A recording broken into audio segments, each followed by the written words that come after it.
Well, today I'm going to report on what I have seen and read regarding the U.S. Or P5+1 and Iran nuclear agreement, which actually won't be finalized until late June anyway.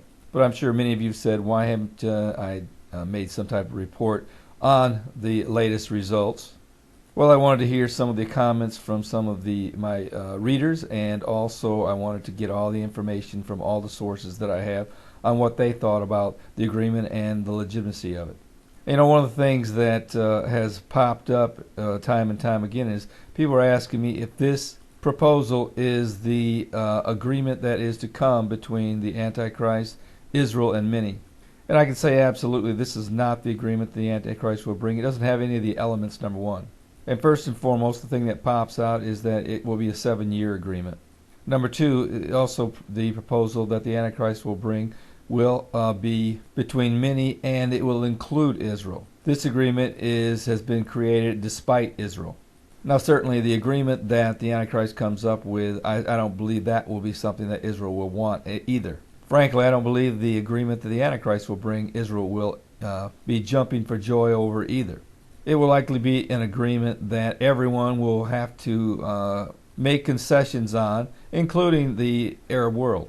But one thing's for sure, this agreement certainly did not bring peace to Israel, nor did it comfort them in any way. And even if the United States were to come up and say, yes, we would guarantee your security, I still don't think it would comfort Israel in any way. As long as Iran has a possibility of creating a nuclear weapon, which they still do, and I'm going to get into that a little later, Israel will be in a state in which their existence is being threatened. Now, as I said, I wanted to wait to see what some of the experts have said. And, I don't really pay much attention to tabloid-type websites or magazines or whatever the case may be. I usually stick with places like Stratford, the National Interest, Foreign Policy Magazine, Debka-File, and, not always Debka-File, but sometimes they have something good to say as well. But normally I stick with paid sources so that I know the information is accurate. And one of the constant factors I've seen throughout all of these sources is that the proposed agreement is not as bad as what people thought. It does hold Iran to some accountability. But certainly it was reported that what the United States told the public is different from what the Iranians say is the agreement. Now, whether or not that's true, I don't know. But you can't really trust what the Iranian government would say, because they're trying to put themselves in the best light according to their people. But even with that said, the agreement does have a number of holes that need to be filled, and places a considerable amount of trust in a regime that has been a #1 supplier of state terrorism. But there's no question that everyone, all sides, are trying to spin this particular agreement to their favor. But as I was reading the various different sources that I have, one of the articles by the National Interest entitled "The 4 Fatal Flaws of the Iran Deal," which you can find on my website. Just go to the news section and you will see it. And the first fatal flaw of this article is to assume that just because we've made a deal with Iran that they are going to deviate from their objective, and that is to become a nuclear-powered nation, meaning to obtain nuclear weapons. We're basically taking them at their word that this is something that they're going to not pursue.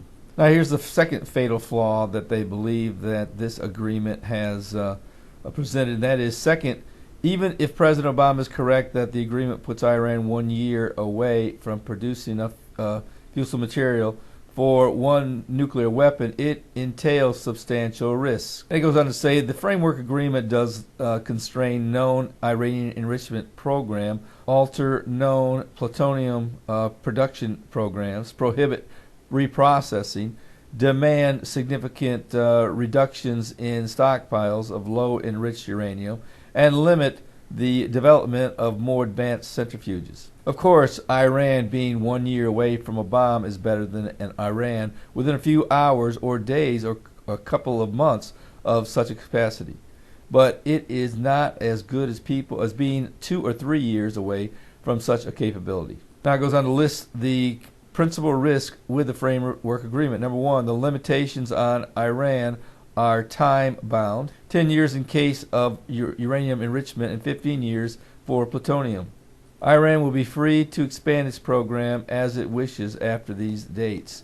In terms of a U.S. administration trying to appear that it has achieved a breakthrough, 10 to 15 years may sound long, but in the life of nations, this is actually very short. 2. The administration's statements indicate that it is counting on Iran's obligation under the NPT to prevent Iran's acquisition of nuclear weapons over the long term. The Iranian record on the NPT is hardly reassuring. The administration's apparent assumption that Iran will change its behavior under NPT is surprising, since Iran has been in violation of both NPT and several UNSC resolutions. Why we should believe that Iran will act differently in the future is not clear. So what it's saying is that we've had agreements with Iran under various different sanctioning bodies and agreements, and they haven't been forthcoming on any of them. Why in the world would they change their behavior now just because we have another one? And thirdly, the agreement will create a new floor for others, especially Iran's regional rivals, as they develop their own nuclear ambitions. Rather than being many years away from a nuclear weapons capability, countries such as Saudi Arabia will almost certainly seek to become threshold nuclear states and to be like Iran within a year of nuclear weapons capability. So basically what this agreement has done, at least in the eyes of the national interests, is that it's encouraged other countries such as Saudi Arabia and the like to pursue, or at least to give them a head start to try to catch up with Iran and their capabilities and be 1 year away from a nuclear bomb. So in preventing Iran from becoming a nuclear power in the short term, it's in essence given Saudi Arabia a chance to catch up and to get in the same position as Iran by the time that the treaty ends in 10 to 15 years. So in trying to prevent Iran from becoming a nuclear power, they have encouraged others in the Middle East to start their own nuclear program and be at the same level as Iran in the time awarded Iran. So by the time this agreement is over with, you may see more countries that are nuclear powered than less. Now that was the third point, but this is the third objection that the national interest has. The president is counting on the efficacy of inspections, believing that Iran's efforts to cheat or deceive will be discovered and exposed in a timely manner, allowing the United States and its partners to prevent Iran from acquiring nuclear weapons.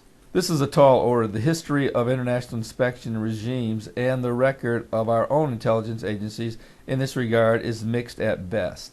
The details of the inspections regime for the final agreement with Iran have not yet been made public, so a full evaluation cannot be made at this time. But history shows that as the technology and techniques for gathering intelligence and inspecting changes become more sophisticated, so does the ability to conceal and deceive. Iran can or may already have built another facility producing highly enriched uranium or plutonium underground in a remote or even in a central part of Iran without our knowledge. It would be prudent to have more modest expectations from inspections, especially when dealing with a determined and sophisticated country. Of course, we could get lucky and have someone in the heart of Iran's nuclear program work for us and provide information, but we cannot count on luck. And basically what they're saying is that Iran could have a mirrored nuclear program, meaning that they have one for the world to see and another that's very well hidden. And certainly that's Israel's fear that Iran is running two different nuclear programs, one that the world gets to inspect and the other one that is moving full speed ahead into a nuclear weapons program. But as many of you know, this is more about the U.S. and the international community's legacy, and particularly one man, the President of the United States, Mr. Obama, than it is about actually stopping Iran from obtaining a nuclear weapon. I believe that they all know that eventually Iran is going to become nuclear powered. But Mr. Obama wants it to happen under his watch. Whatever happens beyond that is the next president's problem. And that leads to the fourth fatal flaw, and I think is the most grievous. And you've heard the statement, you can't put the genie back in the bottle. Well, this is the situation as well, that you can't put this genie back in the bottle. And it says, fourth, the framework agreement assumes that if Iran violates the deal, the sanctions that were lifted can be reimposed or can snap back into place. Now, this is something I simply don't see ever happening. It says the administration's decision to snap back makes the reimposition appear automatic or almost automatic. As of now, it is unclear what the dispute resolution mechanism for charges or suspensions of a violation by Iran would be. Iran may have its own demands with regards to sanctions removal. Also, will Russia and China agree to automatic reimposition of UNSC sanctions if Iran violates the term of a final agreement? What would the mechanism be for determining that a violation has occurred? This has the potential to become a protracted and difficult if all parties, including Russia and China, would have to go along, especially given the state of our relations with Moscow. Such a process can impact the timeline of Iran's distance to a bomb. Even our European partners are likely to push for time and compromise with Iran to avoid the reimposing sanctions and forthgoing the benefits of trade and economic relations with Iran. It took a long time and a great deal of effort to get where we are and to impose the sanctions now in place. Once eased, it will be very difficult, if not impossible, to reinstate them rapidly. So what the national interest is saying is that don't count on those who are involved in sanctions, such as some of the big guns, such as Russia and China and even the European Union. Once they start a lucrative trading partnership with Iran, because of course they have a ton of natural gas and oil, which will mean cheaper gas, could mean cheaper gas and oil for the European Union. They're not going to want to give that up. So it took a long time to get to where we are, to where we're squeezing Iran to come to the table and get to this point. These countries, Iran does have quite a bit to provide the world, and they do come to the table with quite a bit of leverage when it comes to dealing with financial partners. Going on with the article, it says, but if you judge, as I do, that Iran is determined to acquire nuclear weapons, then the framework agreement in its current form is risky. The administration initially was pushing for an enrichment and then for only a few hundred centrifuges. The same is true on several other key items where it wanted more changes than it got in the framework agreement. There are critical details that have not been worked out, especially on inspections and on reimposition of sanctions. The agreement also does not provide a mechanism for Iran to address the remaining questions on possible military dimensions of its program. Satisfactory solutions to these issues can reduce the risk in the agreement as it is now. And they go on to say that maybe as the time goes on, as this agreement finally gets tweaked and we get to the final date in late June, that maybe they can sew up some of these problems. But as it stands right now, it's very risky. Now, certainly the world and the United States as well wants to have this agreement ratified, and it'd be nice if it was ratified by Congress before it's put into place. Whether that will take place, I don't know. But certainly this is a bad deal that the United States and the P5 are trying to bring and impose upon the world and also on Israel. And certainly the Bible does back this up, that at some point in time that Iran, along with Russia, Turkey, and a number of other Islamic nations will come down upon Israel. And I'm not so sure it'll be for the reason that Israel attacks Iran. And I have to go by what the experts say, and all of them do not believe. In fact, none that I've ever read believe that at this point in time that Israel will attack Iran. They're all of the same mind that if Israel were going to attack Iran, they would have done it already. And given the history of what Israel does, usually it doesn't talk about an attack, it usually does it. So if Israel's saying that they're going to attack Israel or they're thinking about it, they're probably not. But much of it is to put pressure upon the United States so that, and when I say the United States, I mean the people of the United States will put pressure upon the government to do something before Israel attacks Iran. Certainly the government officials know that Israel's not going to attack Iran. But Israel has always been good at getting their public relations message across, and they know who to direct their message at. But as much as I'd like to think that their message is being heard and that the American people are putting pressure upon the government, the latest poll indicates that the United States does want this agreement with Iran to go through and to be ratified. But unfortunately, this is probably going to lead to a nuclear-powered Iran and also encourage others to catch up to Iran in the very near future. So we may not be too far away from a nuclear-powered Middle East in the coming years.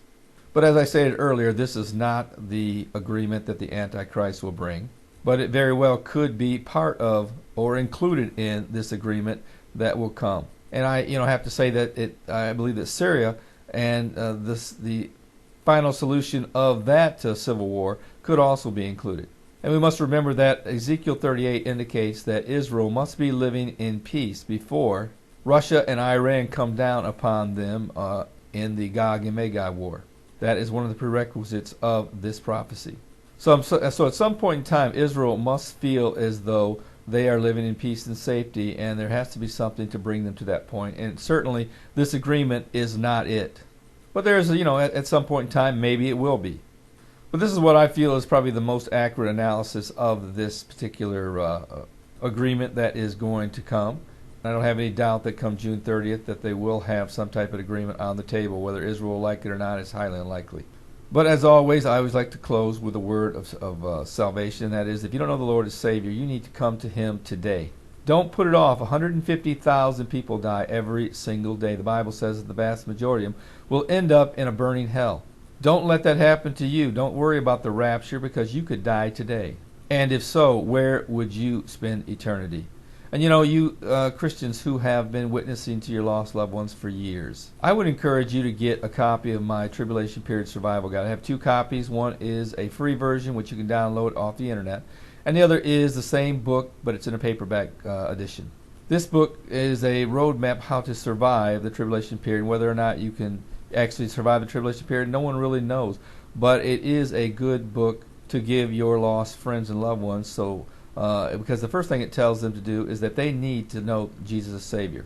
So I'd encourage you to use this book to encourage your lost loved one to come to the Lord. I give these books out all the time to different people, and the only reason why I do it is because I want to see them saved. So I'd encourage you to make that investment today. Well, this is Terry Malone with the Calvary Prophecy Report.